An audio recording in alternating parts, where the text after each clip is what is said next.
অত্যন্ত দুঃখ পরিতাপের বিষয়, পূর্ববঙ্গ তথা আজকের বাংলাদেশ, সেখানে কবিগুরুর মূর্তিগুলোকে গত 2.5 দিন ধরে ভাঙা হচ্ছে এবং এই অর্বাচীন বর্বর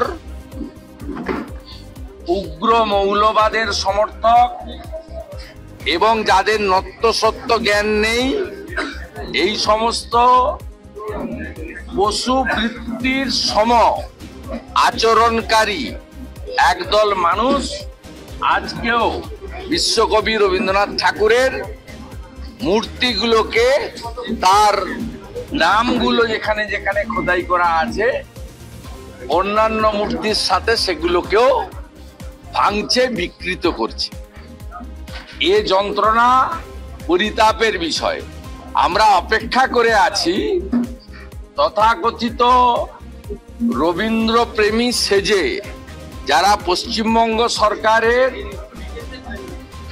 উচ্ছিষ্ট খেয়ে বুদ্ধিজীবী নাম পরিবর্তন করে এখন ভাতাজীবীতে পরিবর্তন হয়েছেন, তারা কবে রবীন্দ্র সদন থেকে একটি মোমবাতি নিয়ে পদযাত্রা শুরু করবেন আর কবে আমরা আহ্বান পাবো সেই পদযাত্রার অন্তত পিছনে হাঁটার জন্য, সেই অপেক্ষায় বাংলা আছে।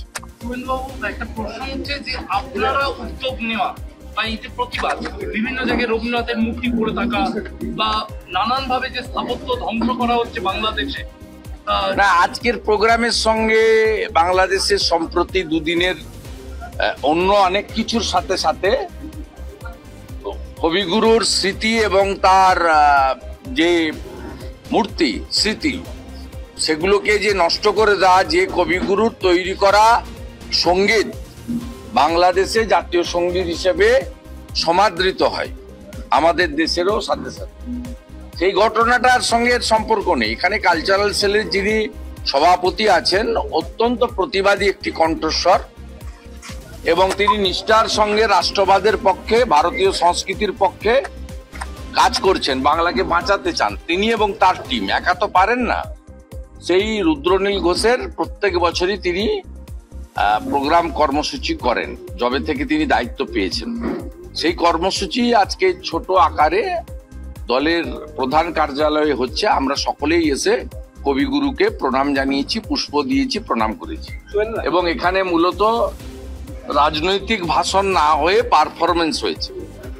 প্রত্যেকেই রবীন্দ্র সম্ভারের উপর আলোচনা করেছেন, তাদের কথা বলেছেন, তাদের গান, কবিতা, আবৃত্তি ইত্যাদির মধ্য দিয়ে, বা যারা দু একজন ভাষণও দিয়েছেন সেটাও ছিল রবীন্দ্রনাথের বিষয় সম্পৃক্ত, তার বাইরে কেউ জানেনি। অর্থাৎ এর সঙ্গে নেই, কিন্তু যেহেতু প্রাসঙ্গিক, আমাদের খুব কষ্ট হচ্ছে যে আমরা নানা ভাষা, নানা মত, নানা পরিধান, বিবিধের মাঝে দেখো মিলন মহান। ভিন্ন ভিন্ন ধর্মে বিশ্বাস করলেও অন্তত কিছু বিষয়ে আমাদের অবিভক্ত বঙ্গের একটা নিজেদের মেলবন্ধতা ছিল, তার মধ্যে কবিগুরুর সম্ভারটাও অন্যতম। সেই সম্ভার আজকে আক্রান্ত হয়েছে। আমরা দেখছি জাতির জনক আমাদের মহাত্মা গান্ধীর স্মৃতিও ওখানে ভেঙে ফেলা হয়েছে, সেখানে সবকিছুই নিশ্চিহ্ন করা হচ্ছে। সে ঠিক আছে, তার তো শেষ তো আছে। এর আগেও আমরা তো ইতিহাস দেখেছি এবং আমাদের নিউটন তো বলেই গেছেন, প্রত্যেক ক্রিয়ার সমান এবং বিপরীত ধর্মী প্রতিক্রিয়া আছে।